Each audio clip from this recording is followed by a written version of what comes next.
Injuries. They're a part of life for professional athletes no matter the sport. Fans of any sport are used to hearing about athletes suffering an injury that keeps them out of action for weeks or months. Rarely mentioned are the injuries that cause pain, may harm performance, and could worsen without proper treatment, but which don't stop the athletes from suiting up and playing all the same.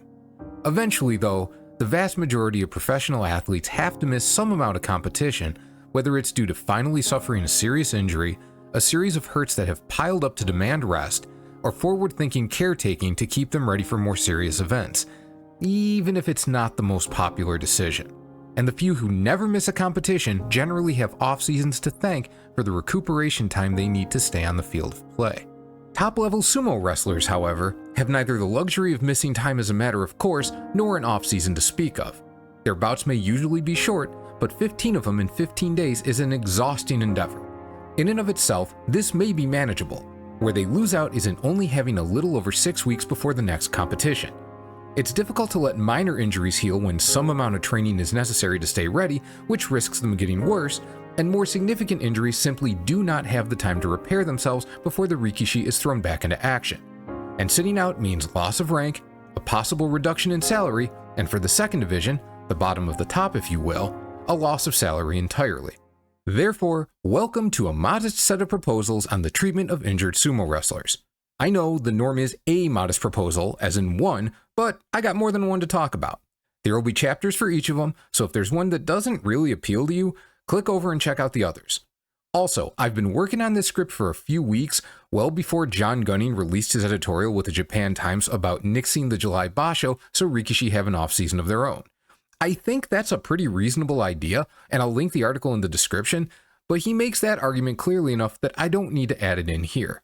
So, as I was saying, being sumo fans, the concern of our favorite wrestlers being hurt is rarely far from our minds.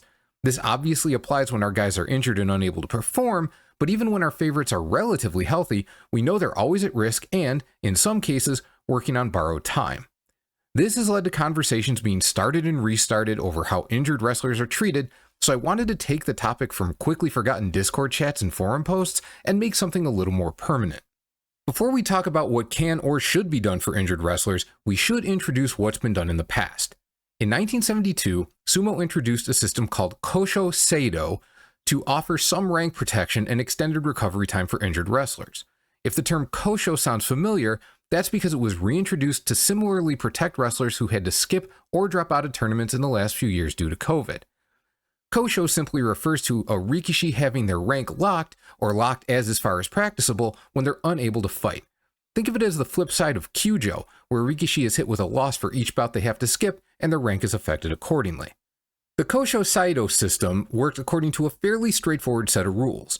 If you got hurt in a Basho, you could skip the next Basho to recover without fear of losing rank. The idea was to allow wrestlers a respite when their bodies needed time to fix themselves, and thus hopefully allow them better health and better performance when they returned. There were two core limitations of this system. 1. It only gave wrestlers a reprieve for one Basho. If their injuries were serious enough to require a multiple Basho absence, they would be considered Kyujo for any further absences and lose rank accordingly. 2. It was supposed to only apply to verifiable and new in-ring injuries. That is, if you got hurt in May, you could ask for July off, but if you tried to fight in July and it went badly, you couldn't use the May injury to ask for September off.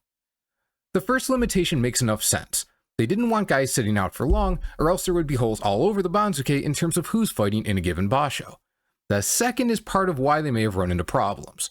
For one, if you could only ask for a Kosho in the Basho following the one where you got injured, that incentivizes wrestlers to play it safe and take a tournament off when they're not entirely sure if they can fight well. Trying to tough it out is often a bad idea because if you're wrong about the extent of the injury or your ability to compete with it, you end up hindered and more likely to lose rank due to a poor record. Plus, not only has your injury not had the same chance to recover through rest as it would have if you had taken a Kosho, you've robbed yourself of any opportunity for free rest, since you can't use an injury as a reason to go Kosho 2 Bashos later. The culture of sumo is to get in there if at all possible, but if a guy had any doubts, it was 100% in his interests to use a Kosho and sit tight, even though the sport wanted them staying active. This means the sport's rules were working at cross purposes with its main goal. The second issue revolves around a question I had in light of the previous realization of whether or not an injury that lingered or was aggravated in a Basho could still be used to take a Kosho absence. I have to thank Asasho Sakari from the Sumo forum for this answer. Over time, more Koshos were apparently taken without a clear connection to an in-ring injury. Between these instances with a lack of clear connection to an injury and guys asking for Koshos with minor injuries because the rules incentivized caution, Sumo elders decided to abolish the Kosho Saido system in 2003, claiming it was being abused. Therefore, if we want to come up with a usable, fair system to let guys sit out and recover from injuries, and the old system was abolished because the decision makers felt it was being overused or used inappropriately, the first thing we need to know is what that abuse or supposed abuse of the system looked like. Given that what few comments exist about the removal of the Kosho Saido system indicate there was a general problem and not a particular incident or two that made the Sumo Association throw it out, the most useful piece of information for us would be the number of Kosho absences the sport saw under the old rules. So, let's look at the Kosho numbers from 2000 to 2003. Even if absences weren't the highest during these years, clearly they were significant enough that this became the time when the decision makers decided not to allow them anymore. Here we have the total absences per year broken down by division: Makuuchi, Juryo, Makushita, Sandanme, Jonidan, and Jonokuchi. During this time, there were 40 guys in Makuuchi, 26 in Juryo, 120 in Makushita, and 200 in Sandanme. The bottom two divisions have always changed in size, so there wasn't a static number of total wrestlers from Basho to Basho, but Jonokuchi usually had about 80, and Jonidan had anywhere from the low 200s to a little over 300. So, the top four divisions always had 386 wrestlers total, and the bottom two ranged from about 300 to 400. For simplicity's sake, we'll assume there were always at least 700 wrestlers on the Banzuke for a Basho from 2000 to 2003. Since we're dealing with yearly totals, we have to multiply that by 6, meaning there were at least 4,200 wrestlers with ranks on the Banzuke each year. That gives us these average absence rates per Basho. This is pretty low. A 1% absence rate from a Basho with 700 wrestlers means 7 guys sat out without a rank penalty across the whole Banzuke combined. That should hardly be noticeable. But if we look back at the list, you might notice one division makes up for an unusually high percentage of these penalty-free absences: Juryo. Their absence rates look like this. Now, mathematically, with 26 guys in Juryo versus 700 on the Banzuke overall, a person could argue that the sample size is small and could be skewed. But realistically, when Juryo was only 13 ranks and anyone who went Kyujo had to expect that they would be dropped to Makushita and lose their salary, it's easy to see how someone who is even theoretically not healthy enough to compete might do anything he could to get a Kosho absence. Whether it was because he was beat up and needed some extra rest to successfully compete for his spot as a Sekitori, or he was permanently not healthy enough to stay in Juryo and just wanted a couple more months of salary life, that's a lot of money and status on the line. Juryo wrestlers had the most to lose from going Kyujo rather than Kosho, and the difference in their Kosho rate versus all the other divisions does make it look like some of them may have been inappropriately using the system to hang on. But let me be clear here. I am not saying that deep down, Rikishi will do anything they can to work the system and aren't nearly as tough or honorable as they're supposed to be. If a contact sport had competitions this often in the US, or I imagine much of the West, we might see much higher absence rates, in part because we might be more open to the idea that guys are going to need to take time off here and there. Hell, the entire ranking system could be reworked to accommodate that fact. But because sumo culture has such an emphasis on staying active unless it's physically impossible, there could have been just as many guys in the other divisions, percentage-wise, who could have reasonably asked for Kosho absences, and the Juryo wrestlers made more substantial use of the system because they were protecting everything they've worked for. To put it another way, even though the pure numbers might make it look like Juryo wrestlers were abusing the system, it's possible they were the only ones using it appropriately. Alright, back to the present day. When fans discuss how they would like to see injured Rikishi get treated better, if they have a specific idea, they often talk about a return to the Kosho system. Even people who've never heard of the system will still commonly discuss letting wrestlers take a Basho off because the idea is pretty obvious and natural. And I agree that for the health of the wrestlers and the sport more generally, something other than this purely Darwinian system of current sumo should be in place. But the old system was definitely flawed, both in terms of how the rules incentivized wrestlers and the use of the system itself, at least by Juryo Rikishi. Even if the sumo honchos considered reinstating it, it would probably just lead us back to the same place in the end. So what are some options? I mean, we can come up with all sorts of ideas, but anything usable needs to meet a few criteria. First, it needs to prioritize wrestler activity. The old rules were flawed, but they were flawed in part because they were trying to achieve this aim. If we take out Juryo, the highest Kosho rate from 2000 to 2003 was 1% in 2001. These days, there are usually a little over 600 wrestlers in any given Basho, so a 1% Kosho rate would be 6 such absences per Basho. Any system we devise should be likely to stay around that level. If we can expect an average of 10 or more Koshos per Basho, that may be too much. The sport is probably more likely to remove one Basho, like Gunning suggested, than it is to risk having too many guys missing for a tournament and make the competition look watered down. Second, we have to minimize the odds that it can be abused, especially by those with salaries to lose. Any system with rules in a competitive environment can and will have people trying to skirt those rules. Even if sumo wrestlers are less likely to do it, the number who do will be greater than 0. We either need an enforcement mechanism that will severely curtail or eliminate such behavior, or a system loose enough where abuse isn't really possible. Third, if at all possible, it should be usable by wrestlers at all levels of the sport. Something which can only be used by Sekitori isn't of much use to 90% of the pro ranks. With that in mind, let me introduce option number 1. 1 Kosho per career used at the wrestler's discretion. The biggest strength of this system is that it's about as fair as can be. It's not up to a doctor or the judgment of the Sumo Association whether someone is worthy of a penalty-free absence, and there's no system for anyone to try to work to get time off while others battle through the pain. There are very few tamawashis in this sport. Most guys need a basho off due to injury at some point, and could use a one-time opportunity to protect their progress. Sure, some guys may use it too early and others may hold on to it too long. Hell, I'd say it's probable only a small minority would find the absolute perfect moment to use their Kosho. But even a free absence not taken at the perfect time can be helpful, and they should have access to at least one such opportunity. The main counter-argument I can think of is that wrestlers get hurt more than once in their careers and should have the chance to rest and heal each time it happens. I get that, and I'm sympathetic to the idea.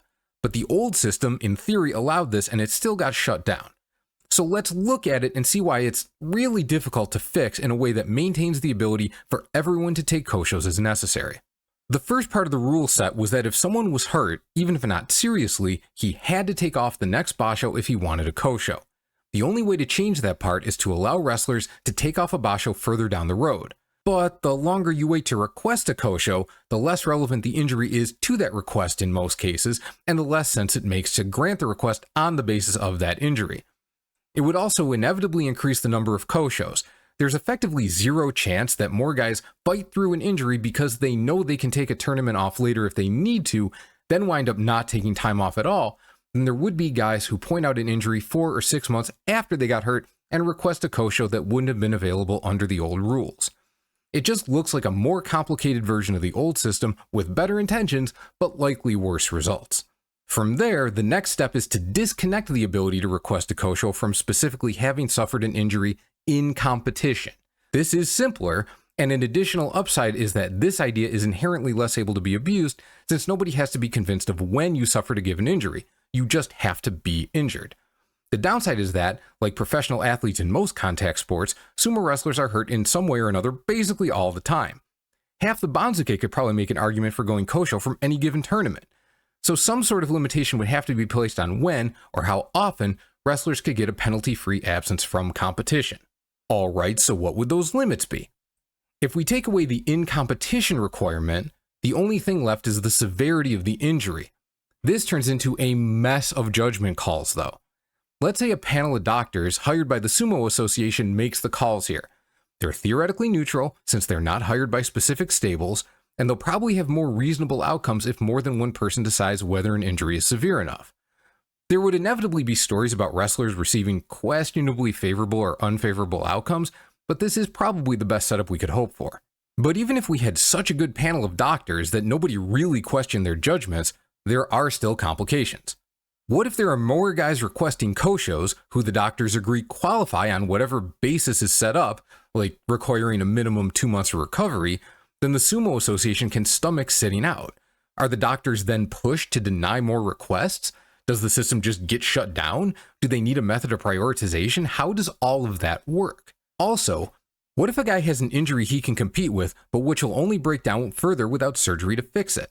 I've mentioned Takano Shoin his knee injury on the channel a few times as an example of someone who's been hampered by fighting through something that's not going to fix itself, and by extension, an example of why being more permissive of injury absences may help sumo gain a higher degree of competitiveness. Does he get a Kosho? Would someone who suffered a similar injury but hasn't proven they can fight through it yet? Basically, trying to judge who's worthy of a Kosho is, at minimum, difficult, and even perfect judgments don't make for a perfect system. So let's swing the argument all the way around to the suggested idea. Why am I suggesting wrestlers can only go Kosho once per career? Why not twice or 3 times? Or an extra one for Sekitori, something like that? Well, let's project some absence rates. Remember, we're trying to keep that number around 1%. That means if 1% of the wrestlers on the next Banzuke went Kosho in each tournament going forward, it would take 100 Bashos for all of them to finally use their free Koshos. 100 divided by 6 Bashos per year equals 16.67 years, or 16 years and 8 months. That is a really long time. And that's just from every Rikishi on a single Banzuke taking a Kosho absence at some as yet undetermined point in the future. Since Rikishi careers rarely last 16-17 years, you'd have a turnover of nearly the entire Banzuke during that time. Even with declining participation, you'd be looking at 1,000, 1,100, 1,200 separate people appearing in the professional ranks over that span, even if the size of the Banzuke never changed. Not all of them would take that Kosho opportunity before they retired, but even so, we'd likely see an absence rate over that 1% target. Now, I'm still suggesting this as an idea, so it's fair to say I don't think this is a problem. After all, if some guys never use their Koshos, even if most do, the average absence rate shouldn't even reach 2%, which is 12 wrestlers per Basho given the size of the current Banzuke. If it doesn't hit that level, then 10 per Basho is probably a worst case scenario, which puts it in a reasonable spot. And there's nothing to abuse since the rules are incredibly straightforward. But you can see why offering more than 1 Kosho per career might push the absence rate too high. Of course, nothing's that easy, so what are the potential downsides of this idea? 1. Too many guys trying to use their Koshos in the same tournament. This could be especially problematic when the system is first introduced. 2.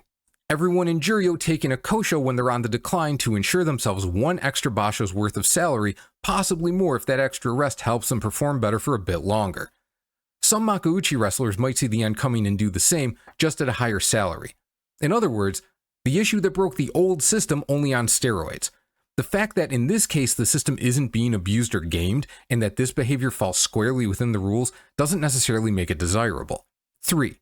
Wrestlers at lower levels using theirs to avoid some difficult competition landing near their rank on the Banzuke, to protect a rank they're not sure they can hold, or some other not well considered reason that makes the freebie kinda wasted.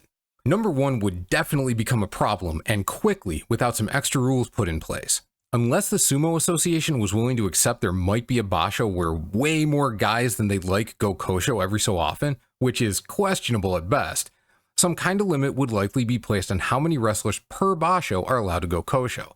This is unfortunate, because it takes a nice simple premise and complicates it, but it's hard to see the system being implemented without this safeguard, at least initially. So who gets priority? There's different ways to do this. The old system might actually make sense here. Wrestlers who were verifiably injured in the previous Basho get the first opportunity to use their Koshos. It was imperfect in a context where someone could theoretically get several Koshos in a career if they could point to enough different injuries suffered in the ring, which led to the concerns of abuse, but it's a lot less likely someone is claiming a Kosho for a minor injury when they can only do it the one time ever. If there are any extra Kosho slots open, the fairest way to hand them out is probably by rank. Now, when I say by rank, I don't necessarily mean that all the highest ranked guys on the Banzuke looking to use their Koshos would get them. That could be done, but you can also imagine that the Sumo Association would be pretty pissed if they ended up with 8 guys in Makuuchi taking the same Basho off. They could also limit the number of Koshos available per division, or at least the number not directly related to an injury from the previous Basho. For example, if a maximum of 10 Koshos could be taken per Basho across the whole Banzuke, they might limit it to 2 in Makuuchi, Makushita, Sandanme, and Jonidan, and 1 each in Juryo and Jonokuchi. Within the division, the higher ranks get priority. Not only would this setup keep the major divisions from losing too many guys to Kosho absences in any single Basho, but it does more to keep the overall Kosho numbers down. For example, they have to have at least one available on Jonakuchi, but it's probably rare someone would use theirs while sitting in the bottom division, which means the effective maximum would be 9 instead of 10. Number 2 is probably the trickiest issue to tackle. Let's assume the biggest point of conflict is that guys want to save their salaries, but the sport wants to cycle fresh blood in when the old guard can't compete anymore. There are roughly 2 groups of guys who would try to save rank.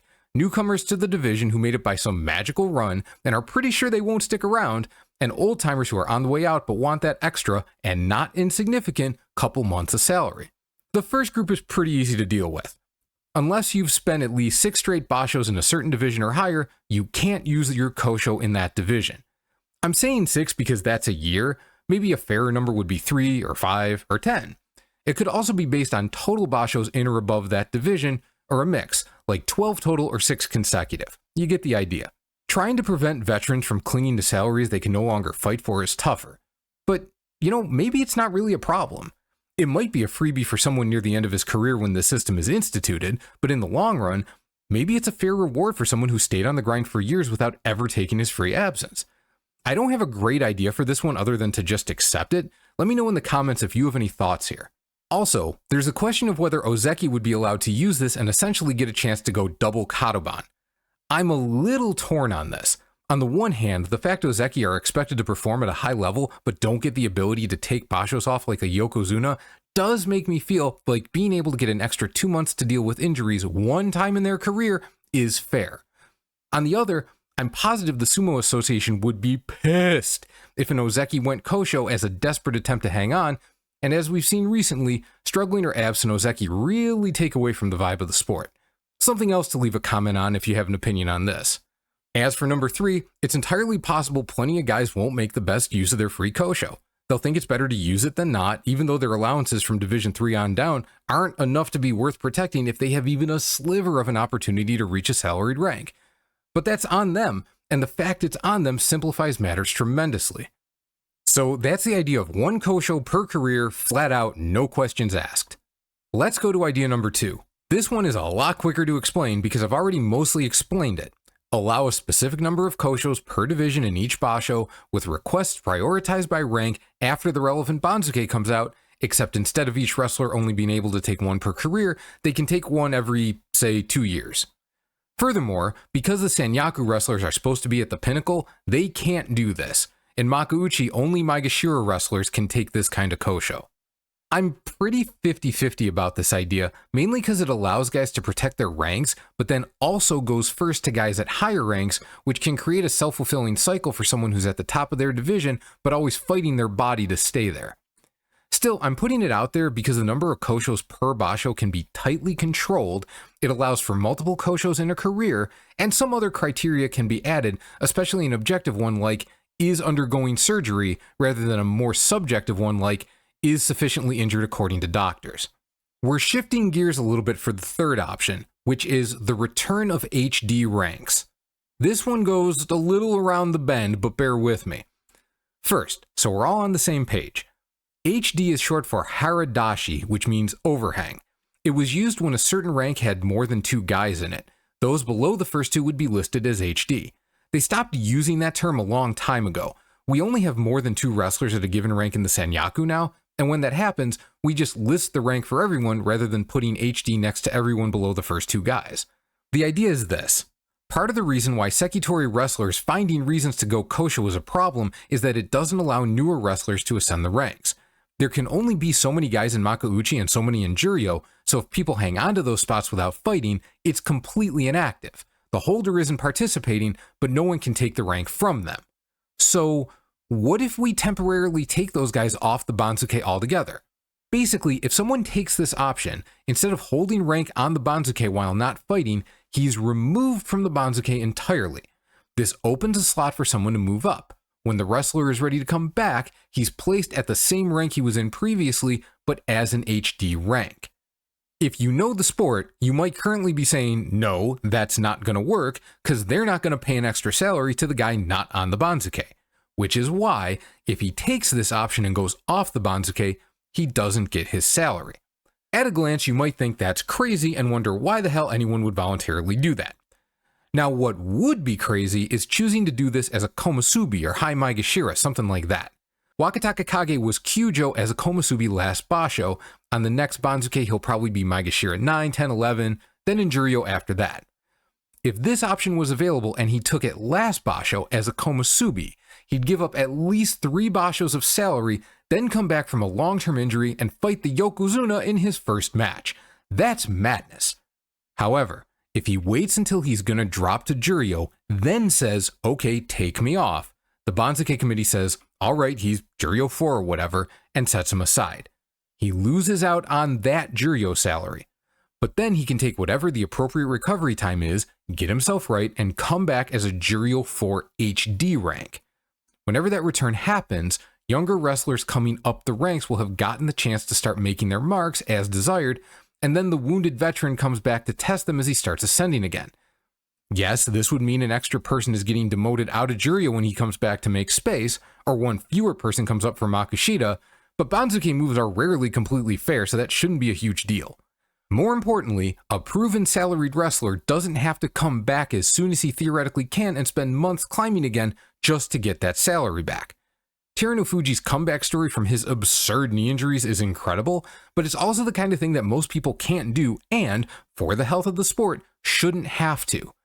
After Teru crashed out of Juryo, he spent 4 Bashos not fighting, then 5 more climbing back through the lower divisions before he finally made it back to Juryo. With this idea in place, he could have gone off the Banzuke when he initially fell to Juryo, given himself 6 extra months of rest and recuperation, and not actually lost any salary. Even if the Sumo Association took an idea like this and limited absences to whatever length was suggested by doctors, Teru would have gotten at least a year rather than the 8 months he actually took off. Perhaps more importantly, he may not have felt as compelled to battle through Bashos where he never won a fight, reduced the damage he did to himself, and possibly ended up with a career longer than what it's going to be. And not for nothing, but Ura's return from similar knee injuries was even more bonkers. This shouldn't be necessary. This idea also takes away the ability of someone to cling to their salary without fighting. If someone on the Fade were to take this route, he wouldn't get paid until he returned to the rank. Therefore, it might be good for someone like Enho, who should be young enough to recover from his injuries but was clearly in no shape to fight this past Basho, but less so for Chiyono Kuni, who ended up with the same record but was unquestionably done. The last idea I'll share is that of the rank floor. This is similar to the last idea, except that rather than accepting a sort of pseudo-Kosho status, it involves guys simply going Kyujo.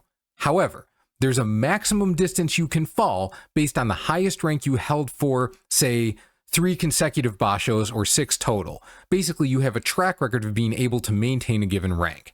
If that max rank was in the Sanyaku, you can't fall further than Makushita 10. If you were Maegashira, you can't go below Makushita 15.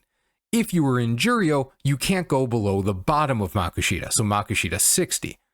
This could even be extended for Makushita wrestlers to not fall below Sandanme, but anything past that doesn't make a whole lot of sense. If a wrestler would fall below their floor, then as with the previous example, they're removed from the Banzuke and placed at that rank as an HD wrestler upon returning. The reason I chose these ranks is because they coincide with the rank boost high-performing amateurs can earn, or have earned in the past, when going pro. Baby superstar Ochiai entered the ranks in January as Makushita 15 because he won a major amateur tournament, and Daiki Nakamura is coming in as Makushita 10 because he won multiple such tournaments. Makushita 60 isn't used anymore, but it was the old entry point. That changed when the amateur requirements for jumping into Makushita were tightened, but there's no reason we can't still make use of it. And the bottom of Sandanme is where amateurs go if they finish top 8 in one of those major tournaments. It seems reasonable that wrestlers who've maintained these various Sekitori ranks have proven as much as any amateur and can be slotted in at one of these ranks rather than unceremoniously tumbling down the charts.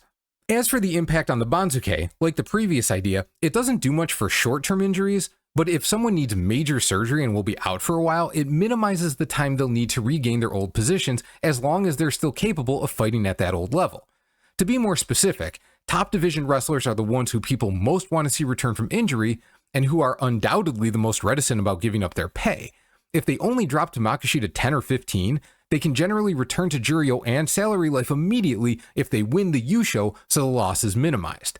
and the lower division guys don't have to spend as many bashos with this higher level wrestler running them over, which is nice for them. And that is our modest set of proposals on how to do right by injured sumo athletes. Which ideas do you like? Personally, I enjoy number 3, letting guys choose when to jump off and return as an HD rank, and then number 4, which, like I said, is an offshoot of number 3. It's a little less nice, but it still accomplishes the same goal of protecting guys with long-term injuries. I understand the logic behind wanting guys to get bashos off with no rank loss, because it's in line with pretty much all the rest of the sports most of us are familiar with, but I think it would inevitably lead to abuse accusations whether or not they're actually true, and my feeling is that that would overall be detrimental to the sport. And I admit that both of those options, especially the last one, mostly help the top 2, maybe 3 divisions, but I'm not convinced that the systems that can be used by everyone will work with constant activity also expected from everyone. Anyway, thanks for coming to my TED Talk. Throw down a comment, hit that like button, introduce your friends to Kachi Clash, and I will see you soon.